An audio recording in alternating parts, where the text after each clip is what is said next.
A fantastic recovery into the open. 30 minutes to go until the cash trade. I'm Matt Miller. I'm Dani Berger. Bloomberg Open Interest starts right now.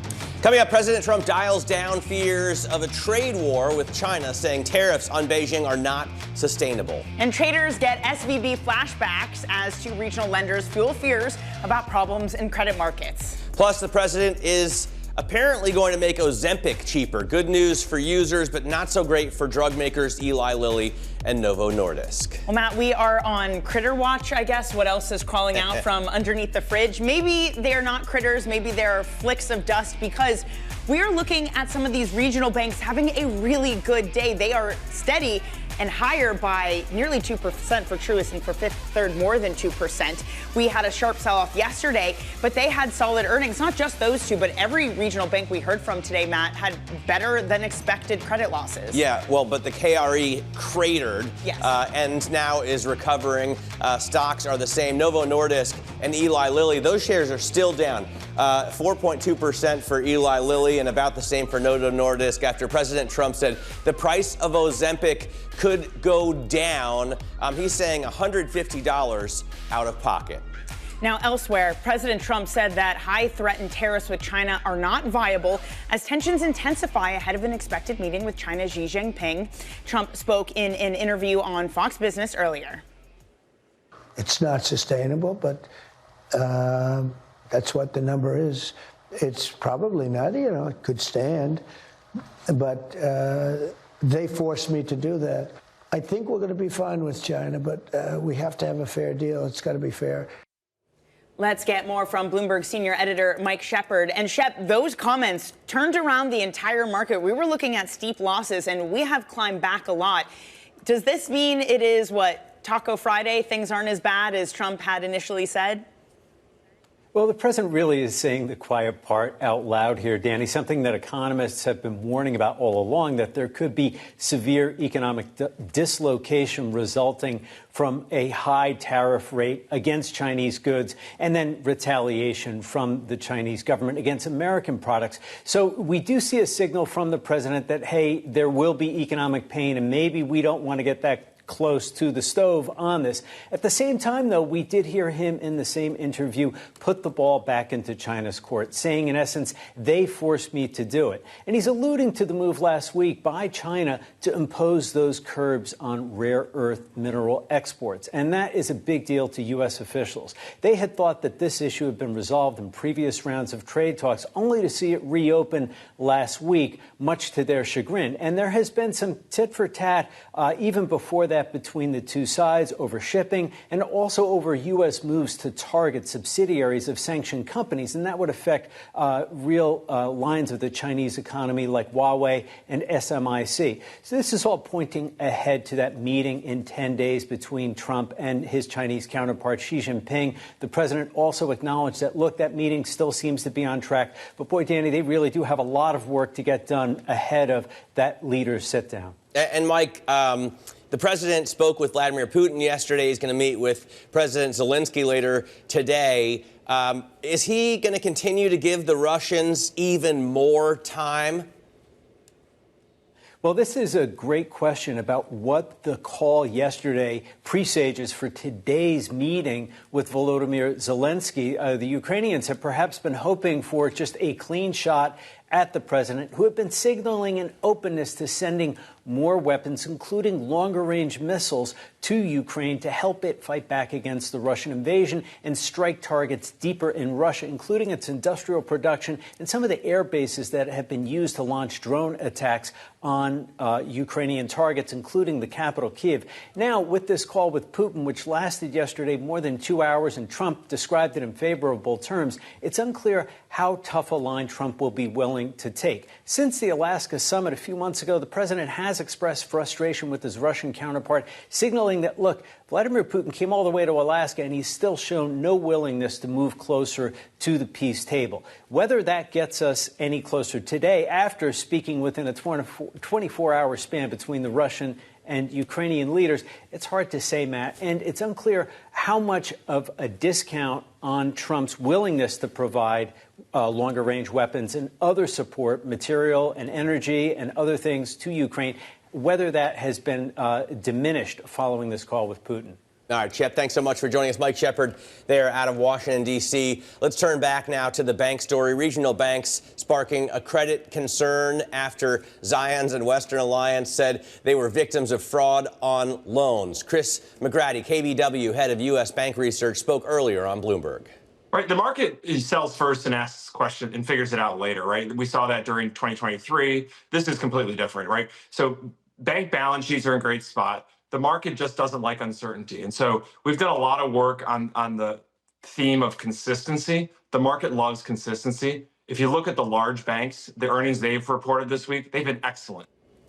Joining us now at the desk is Herman Chan, senior analyst for regional banks at Bloomberg Intelligence. So concern has been sparked. But not a crisis. Not a crisis. I was telling Dani earlier I should bring a can of Raid spray to get rid of all these cockroaches. So he's going to be a Terminator for Halloween. Ex-Terminator, hopefully. Terminator, right, exactly. But ex-Terminator, thank you. we're not seeing a lot of credit worries from the regional banks that have reported this week so far. It's been pockets of concern with a few credits related to fraud, which inherently is hard to predict and uncover. So we're seeing that uncertainty creep into the markets, but overall credit quality has been really strong. But isn't that a problem itself? We were also talking about this in the break, the fact that Zions didn't even know about this until Western Alliance reported it. Right. Is it not a problem that there are issues that the banks themselves don't even know until someone else gives them a nudge? Yes, that is a worry, right? So it's really about client selection. It's about having the controls in place to monitor these credit risks. And that's something that it looks like something that Zions needs to work on.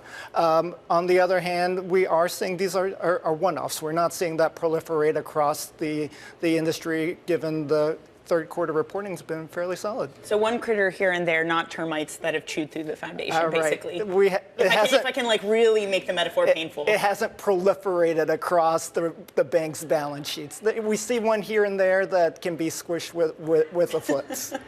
I can't wait till we're done with this metaphor. Herman, thank you so much. Herman Chan of Bloomberg Intelligence. Elsewhere, Novo Nordisk and Eli Lilly shares tumbling this morning, down more than 4%. President Trump said the price of Ozempic could go down to just $150 a month. Joining us now is Bloomberg's Shelley Banjo, managing editor for Global Business. And we did see the director of Medicare and Medicaid push back and say there are still negotiations ongoing. So how likely is it that the prices actually go this low? Yeah, you saw a little bit of panic in Oz's face as Trump was talking about numbers and throwing things out about a deal that has not yet been inked. However, if it goes low, it's sort of the numbers do matter, but the indication is that this is coming, and any sort of haircut to this price is going to affect the bottom lines of these businesses. Well, and the important thing, it's not trivial to try and figure out whether President Trump was talking about the cost for the drug monthly or the out-of-pocket cost for those who are covered by insurance, right? Because for a lot of people, $150 out of pocket would be a 100, 200, 300% increase in the cost they pay. The drug's covered by insurance. Of course, if you buy it yourself, you can get it for $1,000. So that would be a huge decrease. Yeah, so this is why this is so interesting and why the stock has dropped so much on Lilly and Novo compared to when they announced the Pfizer deal. Didn't see a lot of movement. People were like, oh, whatever, you know, it's just a deal. It's not going to really impact the business. The economics of selling these weight loss drugs are so vastly different from the economics of selling other drugs because so many people do cash pay. And so because such a big part of this business is coming from cash pay, it is going to impact them. Well, and because so many people need them, right? I mean, more than half of the people that live in this country are considered medically obese. Shelley Banjo, thanks so much for joining us. Shelley covers global business for us here at Bloomberg. Quick check on what's going on in futures right now. We do have red arrows, but they look pretty darn good compared to how they looked at 4 or 5 o'clock this morning. This is, you know, from the board, you see really nothing, a moment in time. But if you look at what we call the GIP here at Bloomberg of S&P futures, which is just tracking it throughout the early session, you'll see a strong dip. At one point, we were looking at futures losses of more than 1%. So we've really recovered pretty miraculously since President Trump made that comment about China. The overall market has recovered. Regional banks have recovered, but what's still down is interesting. KKR in the pre-market still down 8.5%. Apollo still down massively. Citi also down this morning to a large degree too, to 3.8% this morning. So even though we've decided maybe the regional banks are okay after their earnings, a lot of those financial institutions are still under pressure this morning with those credit fears. Yeah, keep your eye on, if you've got a Bloomberg terminal in front of you, type MOST space U4 to look at those pre-market movers. Let's take a look at some of the individual movers that aren't related to finance on our radar. Micron is falling on a report that the chip maker plans to stop supplying server chips to data centers in China. So it's a small drop, though, 1.5%. Yeah, just a tiny little drop there. CSX shares, those are rising. The France transportation company reported third quarter revenue that came in above the average analyst estimate, matching what we saw in some of the other heavy trucking industry earnings, too. And American Express reported better than expected earnings after unveiling its long anticipated platinum credit card refresh and jacking the price up last month. So you can see those shares are in the green. The CEO telling Caroline Hyde their credit concerns, but ours continues to be pristine, kind of like the quote of basically everyone saying, I'm not the cockroach. Exactly. You're the cockroach. Yeah. Coming up, we're going to speak with Nadia Lovell of UBS and Gerard Cassidy of RBC Capital Markets. This is Bloomberg Open Interest.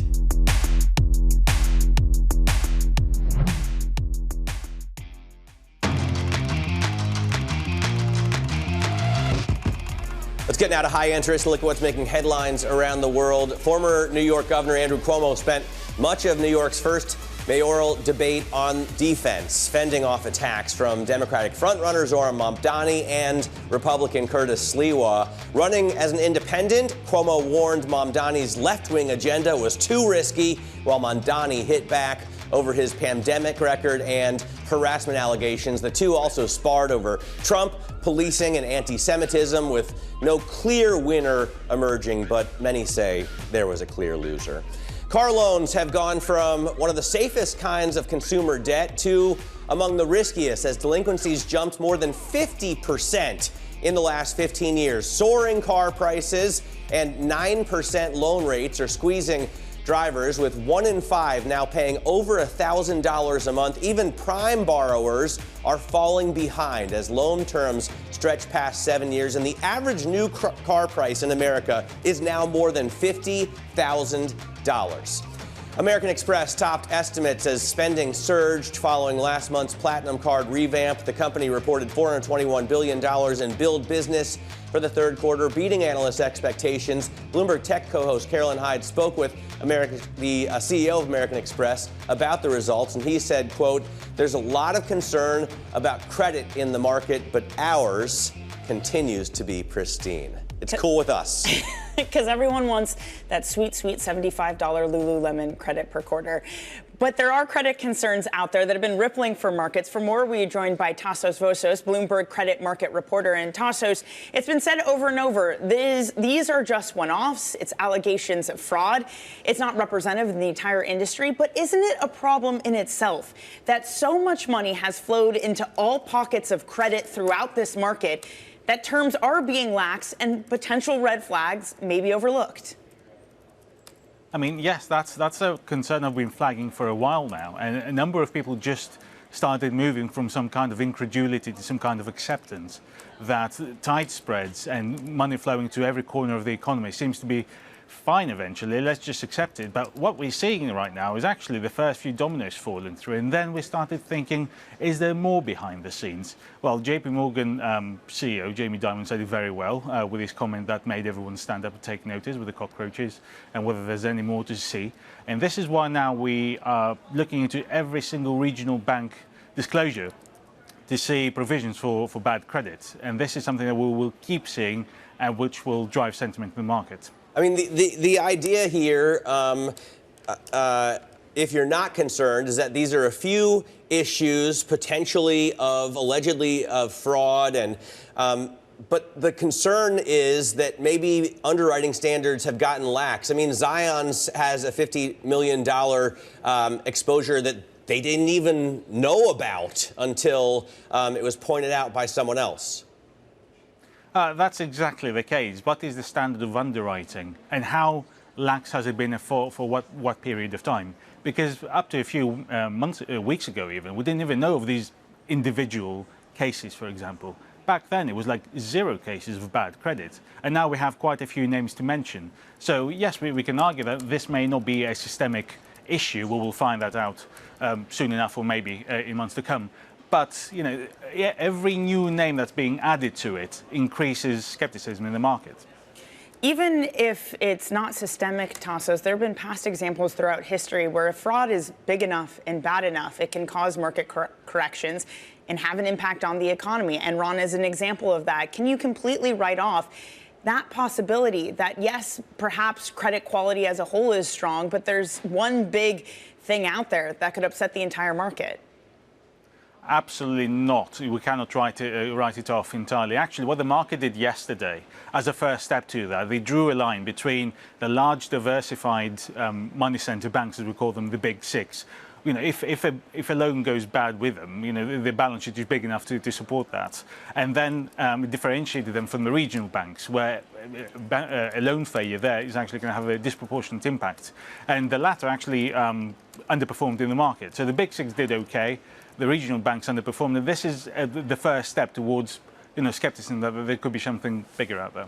Tassos, there's so many data points we could look at, you know, what kind of losses regional banks are reporting. They actually don't look much better than they did in the aftermath of SVB. The 2-year yield is now at its lowest point since September of 2022. So it's lower than it was during the SVB crisis. But I guess bank balance sheets, the reserves, at least at the Fed, look good. The repo lines aren't being accessed too much. What are we seeing in terms of spreads? I mean, I'm always shocked to see that high yield spreads are so tight.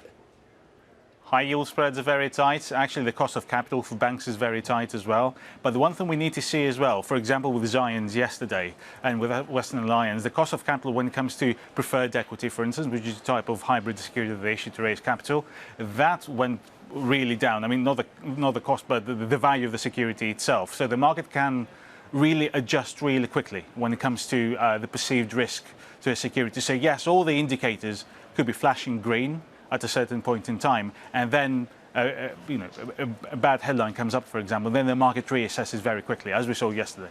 All right, Tassos, great to get hold of you. Thanks so much for joining us. Bloomberg's Tassos Vassos covers credit for us out of London, and you can see a lot of credit work being done this morning. Just type MLIV GO. Our markets team is all over it. Quick check on futures. Right now, we're back to little changed on S&P futures after having dropped more than 1% a couple hours ago.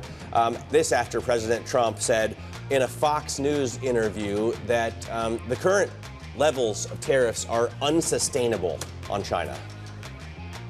All right, coming up, Nadia Lovell of UBS joins us to discuss her bullish views on the market. This is Bloomberg Open Interest.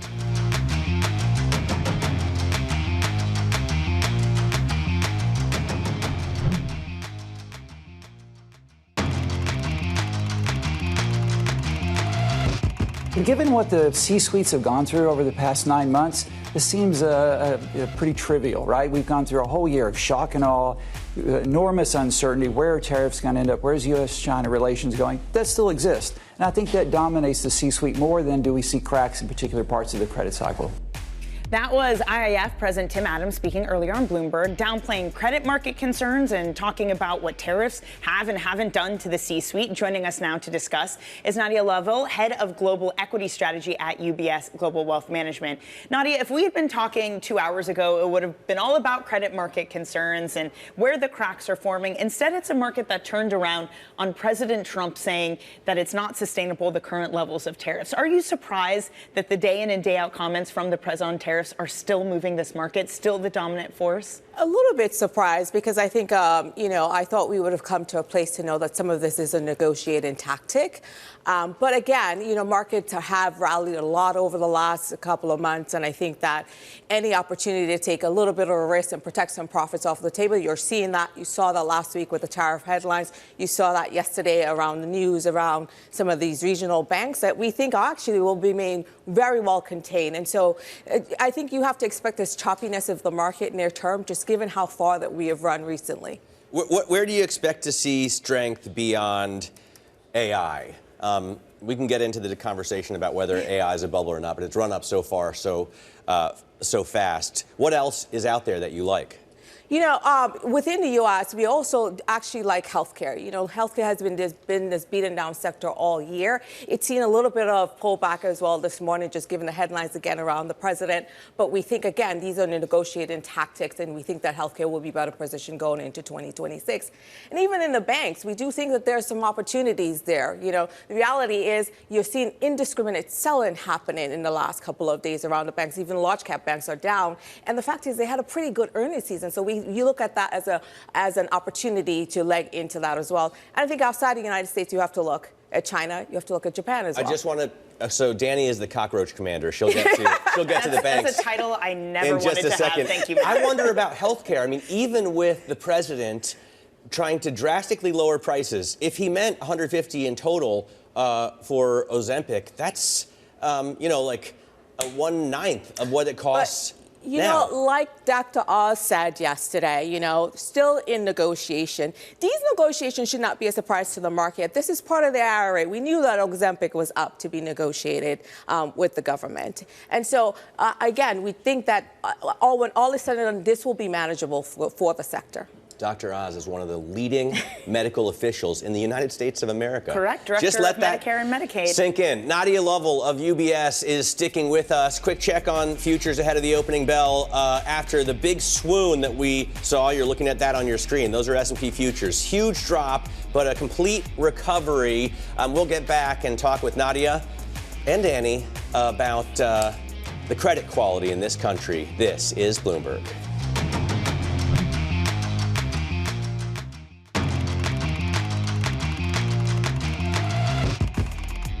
Moments away from the start of trading, this is Bloomberg Open Interest. I'm Matt Miller. We are looking at futures that have recovered significantly from large drops this morning. We were looking at big drops of more than 1%.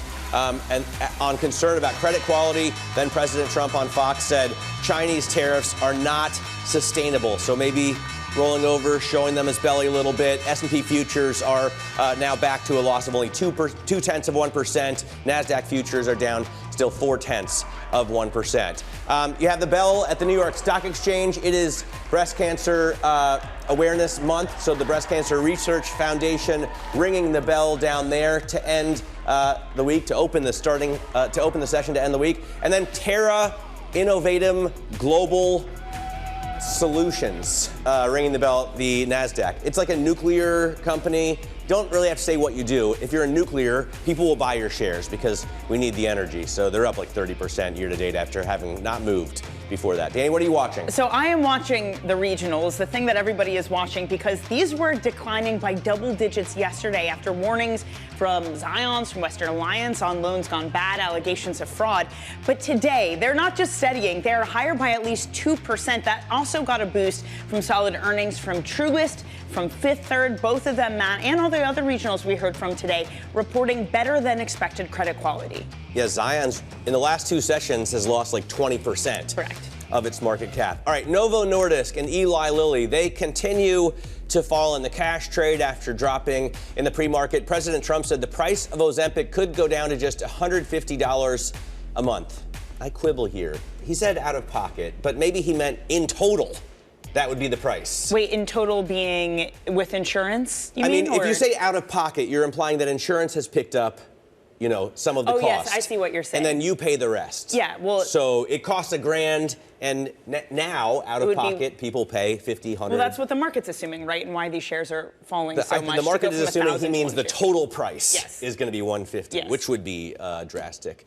And we were just talking about that. But let's get to credit quality because Nadia Lovell, UBS Global Wealth Management Head of Global Equity Strategy, is still with us. And this has been the concern with Tricolor, with First Brands, and now with Zions. But do you think each one of these is idiosyncratic? I think so to some extent. Now, we can't rule out that there might be another one that comes out, in coming weeks. But again, don't think that this is systematic. Look at the earnings growth that we saw from the large cap banks this week. In fact, delinquency rates remains well controlled. I think even JP Morgan, in fact, their, net charge-offs numbers came down in terms of their guidance for this year. And so I think you have to look at the bigger picture beyond just what's happening in these single stories and look at the health of bank's balance sheet. And also, quite frankly, the capital markets activity has been quite strong. I mean, you had Goldman talking about the best pipeline in 3 years. And so I think that you have an opportunity to pick up some very high quality companies in this sell-off that we saw yesterday. But isn't the high activity part of the problem? The fact that there's been so much money flowing in that needs to be put to work, that there's been lazy underwriting. Mark Rowan of Apollo talked to the FT saying that it's symptomatic of a late cycle where there are accidents because of that. Maybe it's not suggesting that there's a big blow up, but does it at least suggest that we are somewhere in the late cycle of this credit market? Possibly. Yes, and when you reach these late cycle stages, you start to see some hiccups like this. But again, we're talking about $50 million for one. It doesn't feel like it's going to be the systematic things where you're going to see billions of dollars of losses here.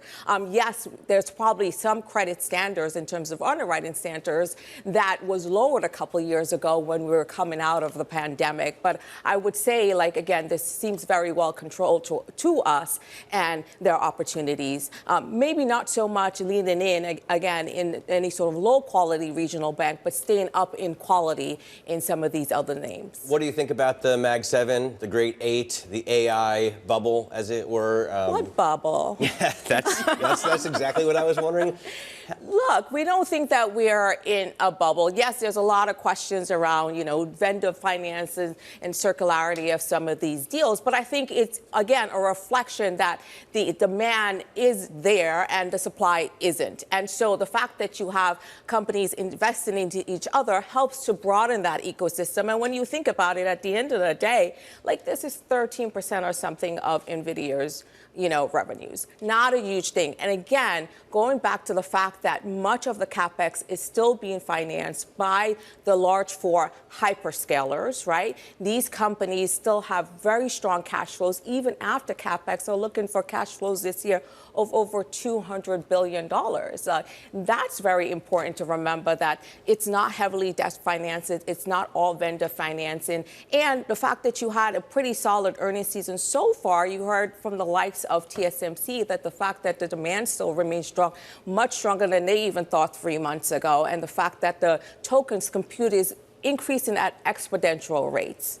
If you are, though, maybe worried, and you look at the valuations and you say, I don't want to move against this, but I at least want protection, gold seems to be the choice du jour. Does that change? Can gold continue to ride the wave? It's interesting that you say bubble, and if you pull up the charts, gold versus the Mag 7, I would say, which one is up a lot more? So is gold in a bubble now? I'm not saying it's in a bubble. I'm just saying that we always come back to the story about the Mag 7, whether it's a bubble or not, versus an asset that is a store of value versus something that is an investment that at some point will be monetized. Yes, central banks are continue to buy gold. There is a story behind gold in terms of diversifying. We do believe in that. But I think the reality is, we always have to take these other things into context. As the fact is that you do have gold up quite a bit. We do think it is part of a portfolio, though. All right. 5% or so. Fair enough. Nadia, thank you so much for joining this morning. Great to get a sane voice in the chaos. Nadia Lovell of UBS. All right, let's get a check on your equity market right at this moment, because you are looking at little change. We are not even down 0.1% this morning. Quite the difference from what you would have woken up to when futures just started trading and we were down more than 1% on banking jitters. It is a turnaround in part led by Apple and American Express. American Express coming out with very strong earnings, now up 4.4%, saying that the uptake of the new credit card refresh was the best that they have ever had, saying, credit concerns, not us. Our credit is pristine. The CEO saying that to Caroline Hyde. Now, on the downside, you do see some of these AI players, Broadcom, NVIDIA, Oracle, Microsoft, all down this morning. Eli Lilly, that's been taking it on the chin this morning, too, after President Trump saying that Ozempic prices could be as low as $150 a month. Looking at the sectors themselves, one of the important ones to note is the fact that you have financials gaining. They're up 1/4%. You can see they're the fourth best gainer in terms of sectors this morning. Energy, consumer staples, that also leads the pack. I showed you before how NVIDIA, Broadcom, Oracle are falling this morning. So Infotech goes down 0.4% for an overall index that is little change, Matt. All right, just looking, gold actually has beaten the Mag 7 not only year to date, but over the last 12 months and the last 24 months. Huge gains. So it's been incredible to watch. And I guess it's either it's in a bubble or it's telling us something, right? Coming up, more on regional banks sparking credit jitters. Gerard Cassidy, RBC's head of U.S. bank equity strategy, joins us to talk about whether or not these shares are fairly valued. This is Bloomberg Open Interest.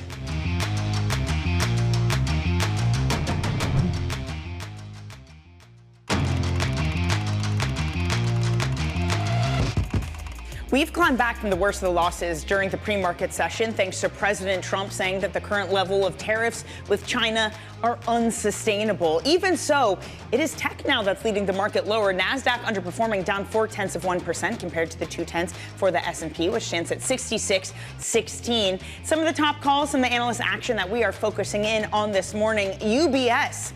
They are upgrading Deere to buy. They expect 2026 to mark the bottom of their earnings slump. They see a rebound starting in 2027. Agricultural conditions sentiment are weak now, but the analysts say that the next upcycle could start being priced in over the next year. Those shares up about 0.7%.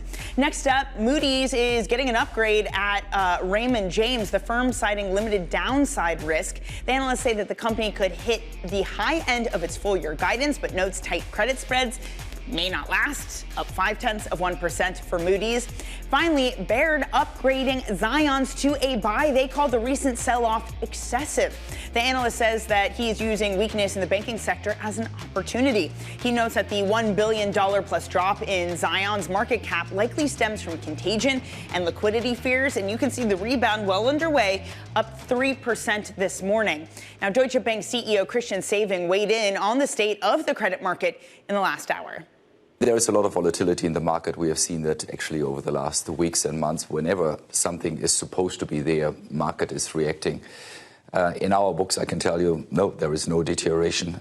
We're very confident with our credit portfolio. In this regard, I think the market is reacting quite heavily. But I think you always have to see it over the long term. And so far, to be honest, I see no credit deterioration. And for more on the regional banking story, we're joined by Gerard Cassidy, RBC's head of U.S. bank equity strategy and large cap bank analyst. And Gerard, for the most part, we've heard from CEOs who say there's nothing to see here, please move on. And we don't really see signs of stress in the data. If you look at the Fed, what's being drawn on repo lines. Do you think that we have underwriting problems, maybe even just in the regional banks? It's no. The short answer is no, but it's a very good question to be asking due to the fact that there has been some high-profile frauds or alleged frauds being announced in the last 30 days, with yesterday's fraud with Zions and Western Alliance hitting the headlines. And so it is something that we should be digging into, but this category of loans that everybody is referring to, NDFI, the non-depository financial institution loans, that category of loans has grown rapidly over the last 5 or 6 years. And I think that's another reason people are more concerned about it. But here's a really interesting distinction of what we're seeing today versus other credit cycles. Now, the credit cycle back in the 1980s with the Texas banks, when oil dropped below $10 a barrel, that led to obviously significant losses in their oil portfolios. And it spread, the contagion risk spread to commercial real estate in Texas. today, these non-depository financial institution portfolios are a regulatory category, and they're not interconnected. So that's one of the reasons why I think right now there doesn't seem to be contagion risk, which is what people are worried about. And I think the underwriting, there will be slip-ups, no doubt about it, but as the frauds are shown, but we don't see an underwriting, deterioration across the board at all. Gerard, does it just say something about the state of how hot this credit market is?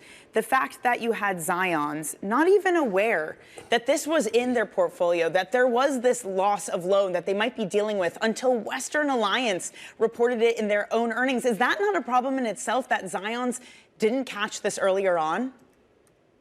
Well, it really comes down to fraud, but yes, also when you do the analysis, the credit analysis and the monitoring of credits, obviously the frauds are surprises, and that is, I think, the case with the First Brands bankruptcy as well as Tricolor, and now this one. So it's not something that you obviously want to see. I totally agree with you there, but it's not shocking, if you will. I mean, when the others announced the Tricolor problems, even J.P. Morgan, it doesn't, happen until the bankruptcy filing hits or you miss payments, and it comes as a surprise.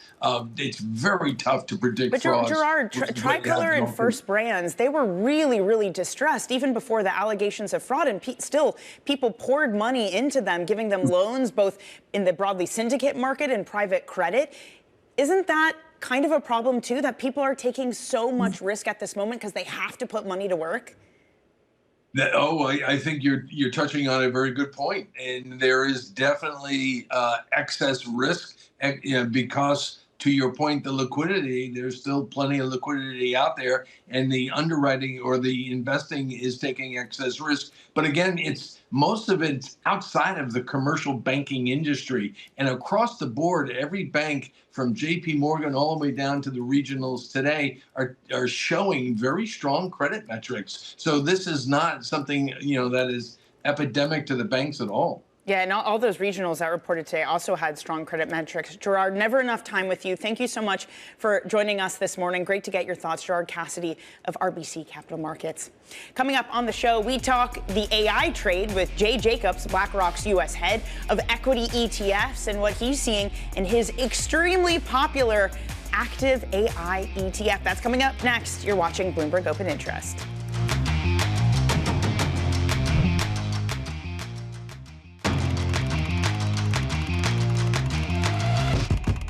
This is Bloomberg Open Interest. I'm Matt Miller. Quick check of what stocks are doing.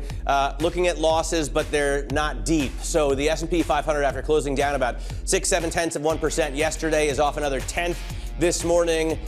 There are some credit concerns, but they don't seem to be that serious now, and especially since Trump said China tariffs are unsustainable, the market has recovered significantly. NASDAQ still down 0.2%, and one of the reasons is the drop in NVIDIA, although that now is only about 0.2% as well. You can see here, not even. Oracle is down 5.3%, so a much bigger drop for a company that's becoming much bigger, turning around today. Zions and Western Alliance were the focus of a $50 million loss, and that's why we had such big drops yesterday. Zion yesterday was down more than 13% in the cash trade, and it was down a lot pre-market, but has recovered significantly. And then Meta and Blue Owl, we put that in there, even though Meta's not really moving, because they finally closed this deal with Blue Owl, and I believe PIMCO, Dani, as well, was in on that financing deal, a $30 billion data center deal. Yeah, I'm not sure they fully confirmed it, but our reporting does suggest that they will be confirming it in the coming days, according to the Bloomberg News team. The AI trade, it is the darling of this market, and for more on it, we are joined by Jay Jacobs, BlackRock U.S. head of equity ETFs. And Jay, I know you oversee a lot of active ETFs, but one of them, BAI, less than a year old and already almost has $7 billion. Why is this thing so popular when someone could argue, hey, if I just buy the S&P 500, I'm like kind of getting AI exposure too, given just how big of a weight NVIDIA is? I mean, I think that's the biggest mistake investors make, is assuming that the S&P 500 or the tech sector is giving them good exposure to AI. It's giving you some exposure to AI, but there's a much bigger value chain. Think about data centers, think about power suppliers, think about companies that own a lot of really valuable data. These are some of the hidden gems within the AI value chain that an active manager like Tony Kim, who's running BAI, can sift through the noise and find these opportunities and really give a much more nuanced exposure to the AI trade. Is there any concern? I mean, I'm sure you must have talk, at least around the water cooler, of a potential AI bubble. Do you have to play it anyway, even if you think that's how it turns out 2-3 years from now? I think, again, a lot of people have exposure to a lot of these AI hyperscaler names, the Mag 7 stocks. There's a smarter way to get exposure to it. We're not so concerned about valuations because you're seeing a tremendous amount of growth in the space. And this growth is being driven by real revenues. A lot of the investment is being driven by profitable companies, not borrowing, not taking on excess leverage to build into this AI trade. So we feel good about where we are, and it's really about shifting from just kind of basic exposure to AI through the S&P 500 to getting much more comprehensive exposure through a dedicated fund like BAI. There does seem to be really this conversation, though, happening. If you are worried of things looking bubbly, or not even that, you're just nervous about valuations, where do you turn to instead? Gold has been a big proxy for that. But in the uptake of your ETFs, do you also see some of those nerves playing out of people looking for things of alternatives that might help protect them if there are jitters in the AI trade? One of the interesting areas where we've seen a lot of flows this year is in infrastructure, just kind of broad global infrastructure. Is that not AI too, though? It is a little bit AI, Jason, and I think that's what's interesting about it is valuations are very low in this category. These are more value-oriented companies. It's a lot of utilities, some real estate companies. But when you think about kind of barbelling your portfolio between technology and infrastructure, you can really have more balance and not be so kind of overweighted into tech. You can play two themes that are actually quite related. I'm drawn to Bali because I love Indonesia, and also I want some dividends here. You have this ETF, right? It's the large cap, the iShares US large cap premium income active ETF. I wonder about the tightness of credit spreads and how long they're going to stay that way. Yeah, so when you look at the market environment right now, a lot of people want to have their cake and eat it too. They want to participate in the growth of the markets, but they also want to get income because the S&P 500 is delivering like 1.5% dividend yield. So we designed Bali to be able to deliver both of those pieces. Upside participation with generating additional income by selling covered calls on the S&P 500. So if you look over the last 12 months, it's distributing about a 10% yield, but having tremendous amount of upside participation. To your point around credit spreads, I think a lot of investors are looking for other sources of income in a portfolio beyond just going for credit or, you know, the short-term part of the bond curve where we're going to see declining yields going forward. By the way, it's also, I see Microsoft up there at the top, and remember T.D. Cowen said the spread could go negative over treasuries. Right, yes. Yeah. I mean, it just shows a sign of the times, but also a sign of the times, Jay, just taking a big step back. BlackRock, you and your colleagues have really pioneered giving everyday investors access to this economy. Things have changed, though, and the number of public companies has really shrunk. Is it getting harder to compile these and give investors access to the real innovators of the American economy? Well, if you look, there's actually more ETFs than there are stocks in the United States now, which I think is a really interesting statistic. But we have to remember, ETFs are more than just stocks. Fixed income has been a tremendous growing area for ETFs. We've seen, you know, option strategies like Bali become a very fast growing area. Areas like Bitcoin and gold, completely other assets beyond stocks. So what we're seeing from investors is, yes, there's several ways you can play the equity markets, but a lot of interest is going into categories that are just beyond kind of plain stock ETFs. Gold, Bitcoin, premium income strategies, fixed income, et cetera. Jay, great getting in here on a Friday. Thanks so much for joining us. Jay Jacobs there of BlackRock on ETF Friday. Coming up the next hour, Baird analyst David George joins us. Talk more about banks. We'll get Monroe Capital's take with Ted Koenig and Amy Wu Silverman of RBC Capital Markets on derivatives. Plus, we're going to talk about AI power demand. We're growing nuclear with the CEO of BWX Technologies. This is Bloomberg Open Interest.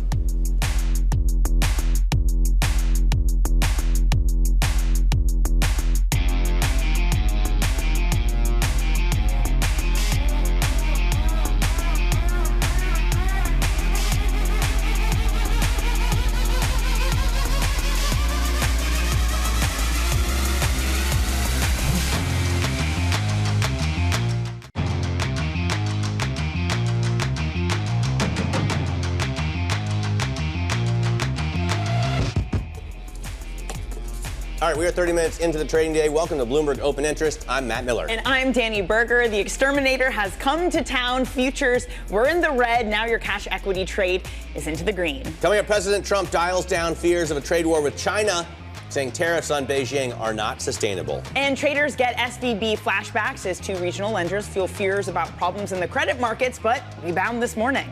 Plus, the race to automate the trucking industry is on. We're going to bring you a special report on long-haul autonomy later this hour. And we begin with stocks shrugging off credit market concerns. We caught up with Nadia Lovell of UBS Global Wealth Management earlier in the show. Yesterday around the news around some of these regional banks that we think actually will remain very well contained. Even in the banks, we do think that there's some opportunities there. You know, the reality is you've seen indiscriminate selling happening in the last couple of days around the banks. Even large cap banks are down. And the fact is they had a pretty good earnings season. So you look at that as an opportunity to leg into that as well. Joining us now is David George, Baird Senior Research Analyst. And David, you recently upgraded Zions off the back of all of the drama that's been going on. Why the upgrade? Well, good morning. I think the reason for the upgrade was an asymmetric risk reward to the upside, in our opinion. Zions lost $1 billion in market cap yesterday, $1 billion over a $50 million fraud. Now, Zions, over the last 10 years, their average charge-off rate has been 12 basis points. That means they've been right 99.9% of the time. So if we can buy a stock like Zions at 0.9 times tangible book, 6.5 times earnings, we're going to do it all day long. So we think that this panic is way overdone, and we think there's significant opportunity in a number of these regional banks here this morning. Where else? I mean, we've been talking about Zions all morning. We can keep talking about it, but, you know, $50 million at the end of the day, I'm sure the CEO has that himself. So where else do you see opportunity besides Zions? Some of our other favorites, Matt, we think that Fifth Third looks very attractive here. We think the Comerica transaction is going to be highly accretive and is strategically very positive for them as well. We also like Truist Financial. We're also fans of Huntington Bank shares, and Capital One Financial is our favorite credit card stock. We think that the Discover deal is transformative. But this opportunity in Zions, we think that it is a $60 stock pretty comfortably. And today is obviously constructive, but we think there's significant more upside to come. David, I still, though, wonder just what went wrong. And Matt and I have talked about this morning, the fact that Zions only really came aware of this fraud when Western Alliance reported it. Did something go wrong? The fact that they didn't spot this sooner? Well, it's obviously easy, Dani, in hindsight, to be able to be critical, and clearly some mistakes were made. And there's been 2 or 3 frauds in the last 30 to 45 days that have obviously gotten a lot of scrutiny. And this is clearly, to be fully transparent on this is a negative. But when you're looking at stocks, it's all contextual. And from our standpoint, to lose $1 billion over a $50 million issue, this is not systemic. I know market participants are always trying to fight the last war. To suggest that this is an SVB situation, we think is silly. So from our perspective, it's all about context, and I really think that's important for your viewers to become more comfortable with. I mean, the general thought is at the end of a credit cycle, you start to have these problems because underwriting standards get lax. We've seen it. I'm sure you've seen it multiple times in your career. Are there any signs of concern out there for you as we see such incredibly tight spreads? I mean, even in junk, we're looking at the tightest spreads we've ever seen.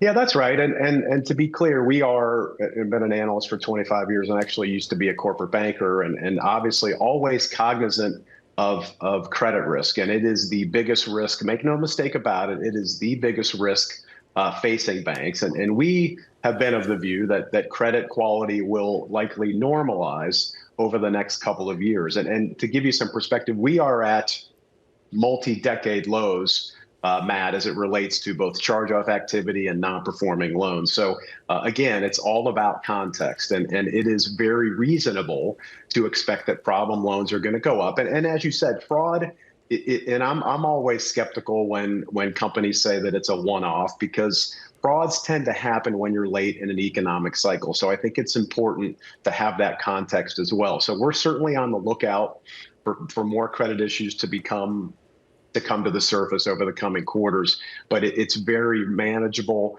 in the context of an industry that has more capital than it's had in its existence and more liquidity than we've seen in decades. So from our perspective, the things we've seen so far have been very manageable, and the market reaction in some cases, like Zion's as an example, is way overdone. David, a great point to leave it on. Thank you so much for joining us this morning. Thank you. David George of Bayard. Let's expand the conversation. Joining us now is Ted Koenig, Chairman and CEO of Monroe Capital. Monroe Capital is a leader in private credit and direct lending in the U.S. middle market. Ted, so great to see you this morning.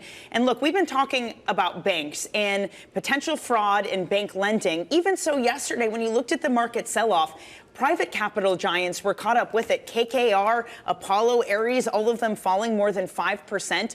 Do the market jitters around private credit specifically make sense to you in all of this? Hi, Dani. First of all, good morning.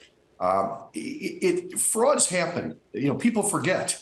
Frauds have been around forever in credit. Now, they're contained. They're not systemic. They're not indicative. They're episodic. And they happen. It just so happens that, we heard about a couple of them yesterday. Tricolor has been one. We've had some First Brands issue. And then this issue yesterday with Zions and Western. That's part of lending. I mean, we've got a $1.4 trillion private credit book in the U.S., and the banking sector is much larger than that. So a $50 million credit is going to make news, but it's not newsworthy. The issue is what's really systemic, and where is this coming from? We have to look at, I think, in my view, what's happening on a macro basis. We've gone from a globalist economy and a globalist view of how we do business to now we've got most of the world upset with us. We've got California, vineyards that are not selling grapes. We've got Midwest farmers that aren't selling soybeans. We've got airlines that air traffic's down, hotel traffic is down. So we just have to relook and rethink about, whether we're on the right path in general to create a good business environment for the U.S. In this business environment, though, it's something you and I have discussed at length. The fact that there is a lot of capital and a lot of money going into private credit, public credit, essentially anything and everything. Is this not an example of just a late cycle accident? Do you think that we are in an environment where increased competition has led to shortcuts, and we should be expecting more accidents, maybe not systemic accidents, but nonetheless issues to crop up? I think that's a good point. I mean, we've got $1.3 trillion of dry powder in private equity today. We've got about $600 billion of dry powder in private credit. That money is going to get put to work. And if that money is not put to work by conscientious asset managers, we're going to see mistakes. We're going to see people skin their knee, and we're going to see the results of that. Yeah, I mean, it seems to me that overpaying is a bigger problem right now than fraud. When you see companies paying, $65 a share for Papa John's, I'm not saying that's too much. I don't know. I haven't looked at the value, but just judging by the pizza. And then, you've got nuclear companies that have never built anything worth, I'm looking at Oklo, worth $25 billion. Do you think we're going to look back and say this was a period of excess in terms of the money that private equity was willing to pay, in terms of the money that private credit was willing to lend? I mean, you said it. We've got a very competitive market right now. The S&P is trading at very, very lofty levels, and whether that's sustainable or not, the question is whether it's sustainable with earnings or whether it's sustainable because more money is coming into the sector. More money is definitely coming into the sector, Ted, considering the wealth push that so many of your peers are undergoing right now. We're talking about huge potential to flow in. How does that change things at a moment where we're already feeling some of that competitive pressure? Yeah, that's going to be a challenge. I mean, a lot of my competitors and compatriots in our business are very excited about all the money that's coming in from the high net worth, the wealth channel. I mean, we're talking about a sea change, a tsunami of money coming in, possibly from the 401k market. unless we've got guardrails, unless we put strong guardrails in place for that money, we're going to see a bubble. And when the bubble happens, the retail and high net worth investors are the ones that are going to get hit first. Ted, I'm curious to get your take on the debasement trade, or the idea that the U.S. is spending out of control and we have a Fed that's cutting rates into a rising inflationary environment.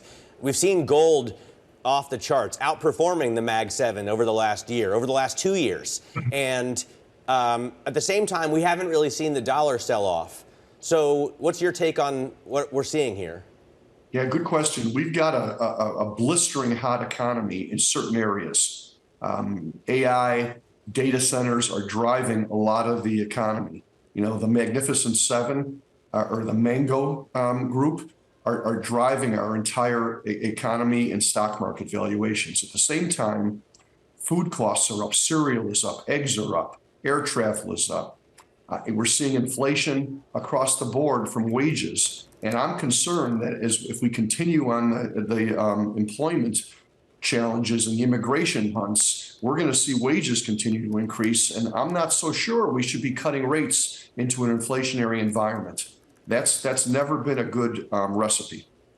Ted, what do you do if that happens? Matt was talking about some of the alternatives, be it gold or Bitcoin, that people have fled to. In your line of business, when you're looking at lending money and you're concerned about where the economy is going, where are the pockets of safety and certainty in an otherwise confusing and potentially problematic environment? Cash flow. Companies that generate good, solid, predictable cash flow is where you want to focus today. We're focused on companies in technology, business services, software, outsourced healthcare, areas where we can underwrite and project certainty. The biggest issue with M&A today, and the biggest issue with what's happening in the economy, is we don't have certainty. One day we've got tariffs, the next day we don't have tariffs, so we have 100% tariffs. I think fourth quarter we're going to be in for a very volatile period because businesses can't project certainty, and analysts like the fellow you had earlier aren't going to be able to project earnings with any real certainty. Ted, great having you on the program. Hope we can get you back soon. Ted Koenig there of Monroe Capital. Coming up, we're going to talk to Amy Wu Silverman, RBC's head of derivative strategy, about what's driving investor optimism on banks and whether or not we're still optimistic about this market. This is Bloomberg Open Interest.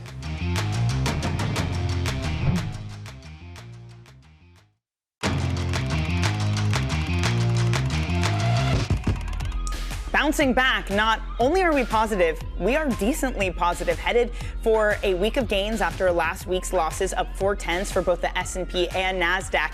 We opened down, futures were very much so down over concerns of regional banks showing that there were some fraud allegations, but then the earnings were good, and the president said that the current levels of tariffs with China are unsustainable. You're also looking at yields pushing higher by 4 basis points after at one point the front end of the curve tumbling to the lowest since 2022. Regional bank ETF, that is up 1.7%. So is it the all clear? For more on the jitters throughout markets, we're joined by Amy Wu Silverman, RBC Capital Markets head of derivative strategy. Amy, it has been a volatile week with lots of swings, concerns about credit, concerns about tariffs. Is it showing up underneath the surface, or are we starting to see an all clear signal for the record rally to resume?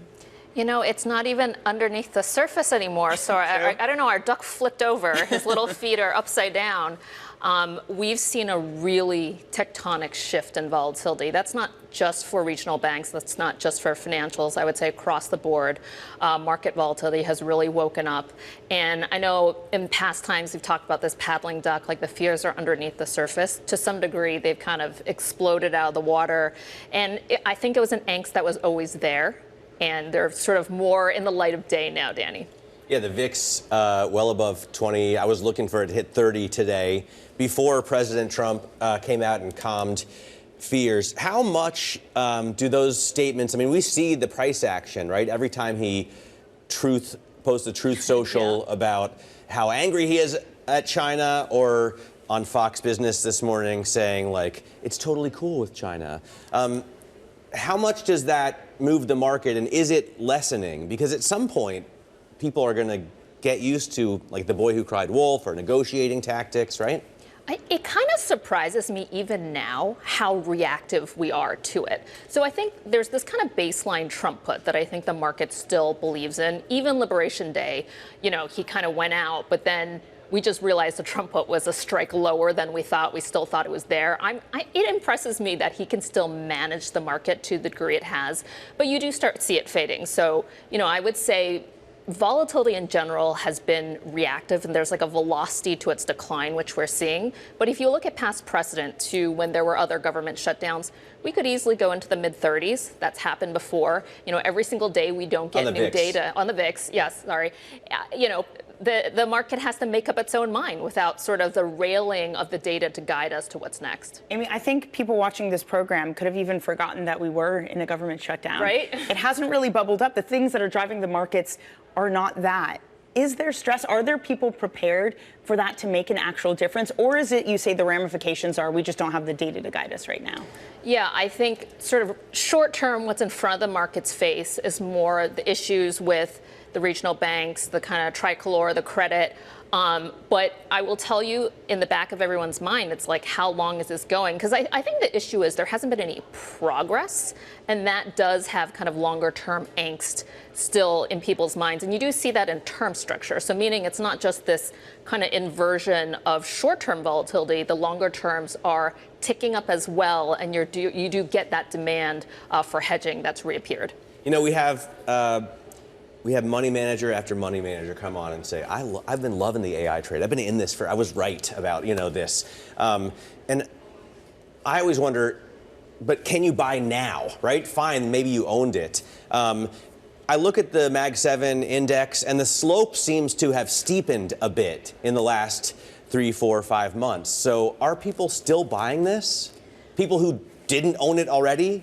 So first, I will say it has been so interesting to see the parallel between what retail has done and institutional. In general, retail is just still happily buying away. That has not changed. And to some degree, that puts this kind of almost like a buyback level support on the market, which I think is structurally very interesting. The second thing I would say is it's still that same problem of I might have to buy it because I can't drag my benchmark. It's that benchmark FOMO, which makes people reluctant, but at the end of the day, if they feel like, oh, this is going up again and I'm going to drag that benchmark, then they have to push that buy button. And that's consistently been the issue when you have the concentration of this market. By the way, do you look at American households, how exposed they are to equities? It's an all-time high, isn't it? It's incredible. And so, you know, we've talked a lot about this K-shaped consumer, right? So the kind of upper quartile is doing better, but their wealth is also more tied to the equity market. So it's going to get a little self-referential, like one garden variety 10% drawdown, cool. What if we get another one? That spiral, I think, is a little concerning and is something that isn't quite priced out yet. You talking about maybe the retail almost acting as a buyback-like force in the market. Yeah. I wonder how important that is. Goldman Sachs had this study where they said that the AI spending is curbing the amount of buybacks that companies are doing. So these big tech players that otherwise hasn't seemed to matter, right? Right, it hasn't seemed, but how much of that is because there's been kind of a natural replacement for that force? I mean, you had earnings from Schwab, and they talked about the huge amounts of retail investors that have opened up accounts. How big of a force is that right now? You know, my favorite thing to do when I go to summits, when I go to conferences, is to find the young people. And I always ask them, you know, like, what are you buying? What are you trading? They all got their Reddit chats and their WhatsApps. And there is a real generational shift in how you think about drawdowns. So I remember the global financial crisis. You know, I have a left tail that's pretty wide. They don't. They remember the market as every time it goes down, you buy it and it goes up again. And that structural shift has really protected this market. I just wonder how resilient it could be if we see not just a single whammy, but a double whammy. I don't just remember the great financial crisis. I remember I started here before the .com bubble burst. I remember Dow 6000. We had recently Paul Tudor Jones on. He's been saying, you know, this October looks like October '99, and which we saw an 11% drawdown in that month. But then we saw a 92% run up in the NASDAQ before the crash. Any similarities that you see between the .com bubble and what we're in now? Yeah, I'd say, I mean, there are a lot of differences, but the one similarity I see is this fear of missing out, this momentum, which has really made the right tail just as important to consider as a risk as the left tail. So this idea that you're going to miss out and you have equal career risk for missing out on that upside as you do as getting a 10% down on your portfolio, to investors I talk to right now, they're both equally weighing on their minds. And I think that is one reason why up until recently, you haven't seen that performance in skew and hedges that perhaps you're getting a little bit now. Yeah, it reminds me of the Zuckerberg quote. He said, yeah, we could misspend a couple $100 billion, but the bigger risk is that we don't spend enough. Yeah. Amy Wu, great having you. Thank you. In Amy Wu Silverman there of RBC Capital Markets. Still ahead, we'll talk about AI power demand because there's not enough of it there. With the CEO of BWX Technologies, he'll explain the pace of the nuclear renaissance. This is Bloomberg Open Interest.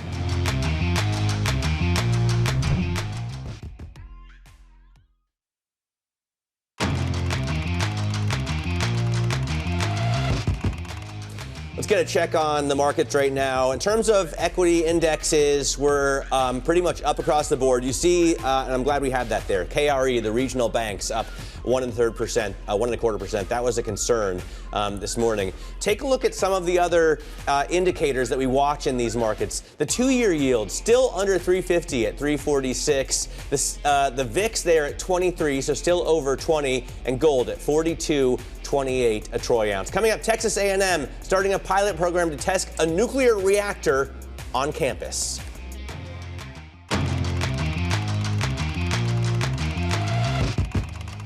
As the AI race heats up, the race for energy is growing even hotter.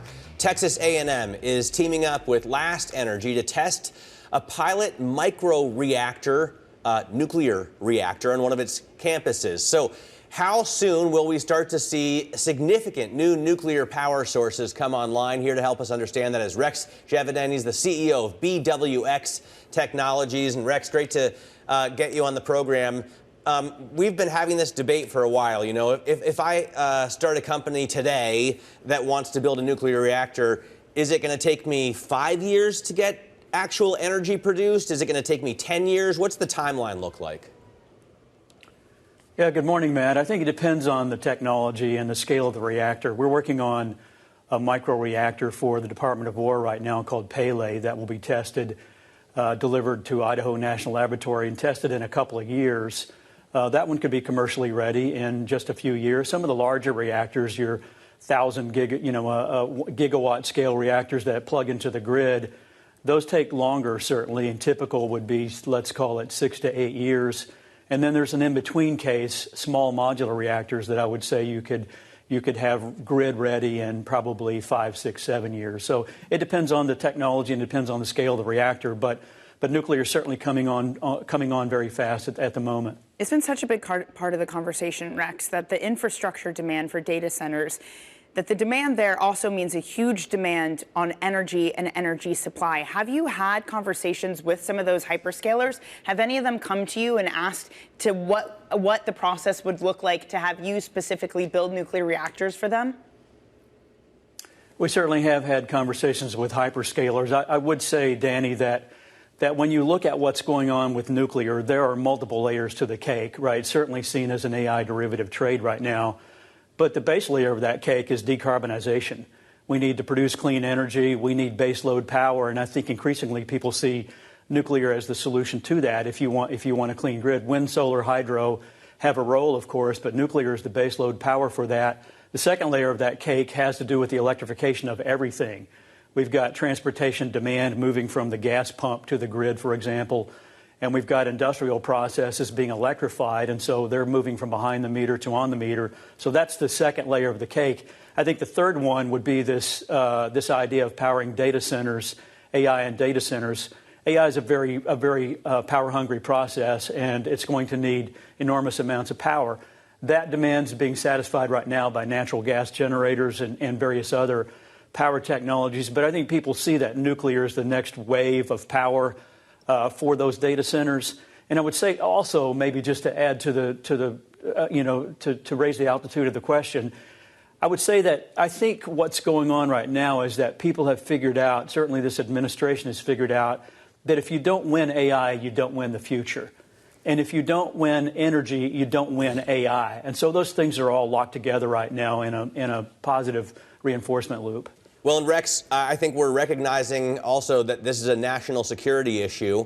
And I note that you have a couple of microreactor programs. One announced this week, Janus, which I guess is, a reference to the Roman god of transitions, of gateways, of doorways that you're stepping through here. And then one called Pele, which I'm not sure if it's a reference to the great Brazilian soccer player. But tell us about these two military reactor programs. Sure. So we've been building this microreactor for the Department of War called Pele. And we've been working on that for a few years. I mentioned that it delivers in a couple of years for testing to Idaho National Laboratory. This is a brilliant program. The idea was to create a nuclear reactor that would fit inside of a standard shipping container, a Connex box, like you see on the back of a semi or on a train or on a ship. So we've designed a reactor, and we're assembling it right now in Lynchburg, Virginia, at our headquarters. It's a reactor that fits inside of a standard shipping container. There are other boxes that fit in, there are other components that fit into other shipping containers for power conversion and control systems. But all that fits in these standard Connex boxes. And so the idea is you could put this thing in a C-17 or whatever and fly it to a military base. And the requirement is to be able to stand this reactor power up in 3 days. And that's what we've been designing to. It produces a few megawatts of power. So you could imagine that powering a small military base or some other application, powering a missile defense site, things of that nature. So that one's coming along. That's what Pele is about. Now, this Janus program that you mentioned was announced by the Army the other day by Dr. Waxman, who runs that program, Secretary of Army and Secretary of Energy Chris Wright. And that program is to take some of this microreactor technology and to put it onto U.S. military bases. So Pele or a Pele derivative would be the kind of reactor that you could use on that. Now, that program is just standing up, and we haven't seen a request for proposals yet, but we certainly are interested in that opportunity, and we have the expectation that Pele or a Pele derivative, a commercial derivative, would fit that application. And it all squares with the Energy Secretary Chris Wright saying that the U.S. must boost its strategic uranium reserve, bolster domestic uranium production. Part of the reason why they tapped you and BWX Technologies, Rex. How big of a problem is it? How behind is the U.S. in building up these reserves? Why the strong call for it right now? Well, I'd say I talked about the 3 layers of the cake in commercial nuclear power. There's similarly kind of 3 layers of growth on our government, the government side of our nuclear business, which is, by the way, 2/3 of BWXT. And those 3 layers are the nation's going through a recapitalization of the strategic nuclear systems. We, BWXT, make the naval nuclear systems, the naval reactors, and all the fuel for that. And we're the sole provider for it. For example, we make the nuclear reactors and fuel for the Virginia-class submarine, for Columbia, and the Ford-class aircraft carriers. So we're basically going through an entire replacement cycle on those, and that's really driving our business, and it is fundamental to our baseline and our growth. The second layer of that cake is that we're reconstituting Cold War capabilities that the nation needs. We announced in the third quarter of this year over $3 billion in new contracts that are in that area. And it's around defense fuels. National security enrichment is a way to think about that. We're about to run out of depleted uranium that we need for the weapon stockpile and for other things, armor and for penetration systems. So that's kind of the second layer of the cake on the government system side. And then the third one relates to Matt's question about Pele, which is where you've got the government developing an interest in new domains of application for nuclear power and propulsion. So you see terrestrial microreactors that we just talked about, but there's also a huge amount of interest in nuclear power for space, for propulsion for one thing. As this lunar space becomes contested, we're going to need nuclear systems there. And if we are to settle the moon and Mars, we absolutely have to have nuclear surface power. And so NASA's pursuing, for example, lunar power, a nuclear power source for a lunar base. And so we're seeing the expressions of interest for nuclear all over the place. Absolutely fascinating stuff, Rex. Really appreciate your time this morning. Hoping to get you back on Open Interest. Rest in there of BWX Technology. The stock, by the way, over the past 5 years is up 270% all in. Let's get a check on the markets right now. We're unchanged on the S&P, but as my old stockbroker used to say, that's better than a stick in the eye. We were down more than 1% on futures around 4 o'clock this morning.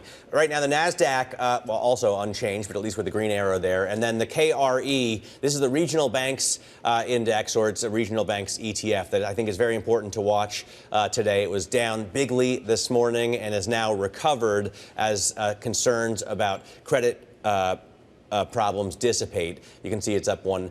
Let's get a look at some of the single stocks moving at this hour as well. One of those banks, regional bank, well, here's a bunch of them. Regional bank stocks. Look, Dani, I mean, we were down yesterday. Zion's 13% on Wednesday, down 5%. So this is a pretty it's a rebound, but it's not really making up all of the lost ground. Sure, but it does represent at least a change in sentiment. We were speaking with the analyst from Baird who upgraded Zion, saying that, yeah, it's a bad thing that they had fraud, but the sell-off was overdone, and you should take the opportunities to buy the dips. That's what people are doing, not to mention that Truist, Fifth Third, along with Regions, all the regional banks reporting better than expected earnings and stronger credit quality this morning, Matt. All right, we saw American Express out with better than expected earnings after the new Platinum card was released, or it's really the same card, but a refresh in terms of a much higher price. And apparently there's a Lululemon credit. Yeah, it's $75 per quarter, but you have to be in person and you have to go spend it. Reddit is full of hacks of how to do that and just get a gift card instead of going to spend it. There's an Aura Ring. Yeah, there's an Aura Ring credit.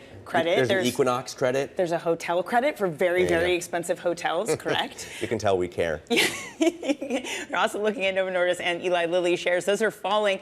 President Trump said the price of Ozempic could go down to just $150 a month. Now, I know you have quibbles exactly at the language. Well, because he said out of pocket, right? So my Wegovy is covered by insurance. I pay $50 a month. Yeah, so $150 would be a big bummer. It would be, yeah, huge rise in the price. But if it was only $150 in total, I may just buy it myself. And Dr. Mehmet Oz was basically shaking his head saying, no, we haven't had any agreements yet. Negotiations are still ongoing.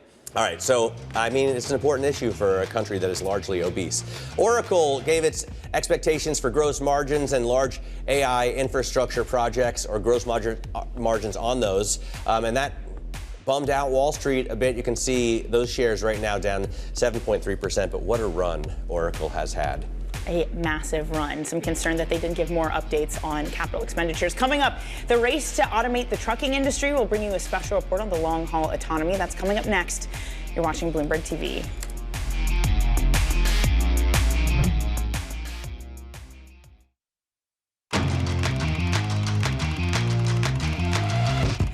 Let's get to our Wall Street Week conversation. In the U.S., trucks account for nearly 80% of interstate shipments. Bloomberg correspondent Ed Ludlow explores how driverless long-haul rigs could transform the flow of goods. Ossa Fisher is president of Aurora, a company that started as a general autonomous driving platform back in 2017. Today, it runs fully driverless 18-wheelers on public freeways between Dallas and Houston. We've actually found fuel efficiency as well, given the consistency of the Aurora driver. So we've driven the same freight both manually and in autonomy and seen 14% fuel savings, which is really fantastic when that is one of the main cost drivers. And then, of course, insurance. We believe that over time, with our safety record, 3 million miles in autonomy already, 50,000 completely driverless miles with a perfect safety record, that insurance costs over time will also be very favorable. Let's take a step back and talk about the U.S. trucking industry. At present, that is about a $900 billion market. Maybe the most important pieces are the long-haul trucking market. That's about $300 billion. And then the regional or middle mile segment is $300 billion. Santosh Sankar specializes in investing in logistics, transportation technology, and autonomous trucking. Goldman Sachs expects the self-driving truck market to increase by more than 13,000% over the next 4 years, from a mere $130 million in 2026 to $18 billion in 2030. About 24 states have already established and opened their doors for autonomous freight operations. Texas is out in front in terms of engendering a regulatory environment where technologists can come, harden, and scale these deployments out. Aurora launched its first fully autonomous long-haul commercial rides from Dallas, Texas to Houston back in April 2025. Our producer got a view from the back seat of one of their new trucks. What is the best use case for an autonomous truck? There are lots, but the one that we are really putting our strategy behind are the long haul. So the ones that exceed hours of service limitation, that where we could drive 20 hours straight without stopping, and that has tremendous benefits, not just for the efficiency and utilization of the truck, which is very important, but important goods that need to be expedited, everything from medical supplies to perishable fruits and vegetables that need to get where they're going very quickly. For now, a human observer still rides along in Aurora's trucks. The wheel turns itself, but the trust isn't quite there yet. We should explain what we're actually doing right now. So we are in autonomy, and you can see this is a ride observer, but really does not touch the vehicle at all. You see there's no hands on the wheel, no feet on the pedals, and the observer is here as a request from PACCAR, which is the vehicle manufacturer, but is not required at all for the Aurora driver. So we are in full autonomy right now. We are in driverless mode. You can catch Wall Street Week tonight and every Friday at 6 p.m. New York time. Joining us now for a deeper look at the autonomous vehicle potential in trucking is Lee Klaskow. He's Senior Transportation and Logistics Analyst for Bloomberg Intelligence. And Lee, my understanding is that you don't think this is coming online anytime soon. No, I think autonomy is definitely the future, but it's not the near-term future. It's really, out there, really far out in my perspective. I think there's definitely some cases for autonomy trucking, especially in closed yards, like if you need to move trailers or at a port. But you are seeing the adoption more and more, like the previous clip in Texas, and it does work. But there is a public perception. There's a liability issues that have to be resolved, like who is liable if the truck gets into an accident. So there's a lot of things that still need to be worked out. Also, there are a lot of truck drivers out there. So the public trucking companies, that would probably be able to build scale with this are treading lightly because they don't obviously want to annoy their employees and their owner operators that they rely on today. Lee, what about the people who drive the trucks? How big of a ramification could this be if this is the future that we are moving on to? Are there not unions or some sort of collective action that would try to prevent this from really taking over? Not really. There is a couple trade groups that represent more the owner-operators, the small businesses, but the large trade groups like the Truckload Carriers Association or the American Trucking Associations, they're really working for the trucking companies themselves and not the people. There are a couple less than truckload carriers that are unionized. UPS TFI is one of them, and so is ArcBest. And so, they might have some skin in the game. But, if we're looking out like next 3 to 5 years, I think autonomy technology is actually going to get into the cabs, and it's going to make the driver a lot more safer. We speak to, during our channel checks, to CEOs and CFOs in the trucking industry. They definitely see the benefit, but they're not necessarily running towards it at full speed. Hey, Lee, thank you very much for that. That is Lee Klaskow of Bloomberg Intelligence. Tune into his podcast, Talking Transports, for more on the logistics market. Coming up, President Trump will host Ukraine's president at the White House this afternoon. We'll have a preview of what to expect. Plus, tune in to the first episode of the Michelle Hussein Show, out now, available wherever you get your podcast. It features Canadian Prime Minister Mark Carney on a wide range of topics, including what he learned from President Trump. Have I learned? I've learned lots of things from President Trump. You always learn things from people. I've learned that the value, I don't fully subscribe to this, but I see the effectiveness. The value of the term they would use is flooding the zone. of doing multiple things at the same time and the effectiveness that can have. I think that he has a very effective way in his own almost unique manner of framing issues and of dominating the agenda, if I can put that way as well.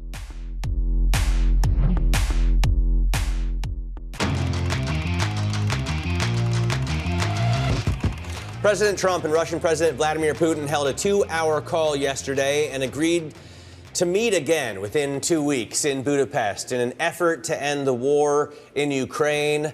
Meanwhile, the president is set to meet Ukraine's Volodymyr Zelensky as well later today at the White House. Bloomberg senior editor Mike Shepard joins us for the latest. And Mike, does anybody in Washington get the feeling that this is just getting dragged out and one deadline after another, and maybe the president just likes Vladimir Putin too much to actually do something about it?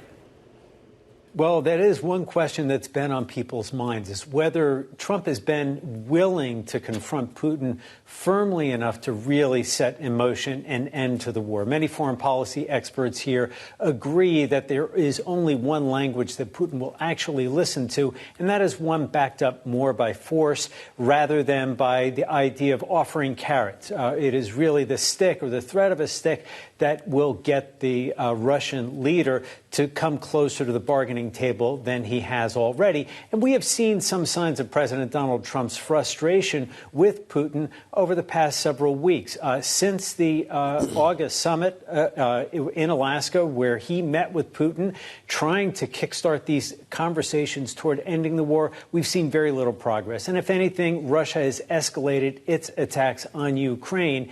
And that has raised questions about whether the Russian leader really is committed to ending this war. And so that really set the stage for a lot of hopes on the Ukrainian side that there could be more coming from the U.S. in this meeting in just about 2 hours between Trump and Ukrainian leader Volodymyr Zelensky at the White House. It'll be their third sit-down. Ukraine, of course, has a long list of requests coming into this meeting for more weapons, including those with longer-range capabilities, and also some energy support. But the call yesterday between Trump and Putin really raises questions about how effective that conversation will be today. To that point, the outcome of that 2-hour-long conversation with Presidents Putin and Trump, one of the outcomes of that was Trump saying that there would be another meeting between the leaders.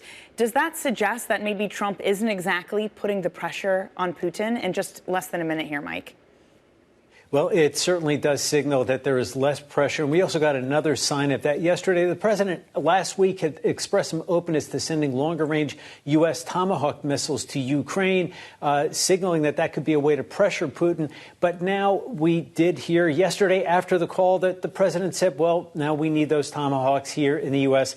I'm not sure that's going to work out. And he also expressed some coolness to this idea of a Russia sanctions bill moving in the Senate, saying it might be too soon to see that happen. We need to see, Dani, though, when this meeting will actually take place and what the terms are.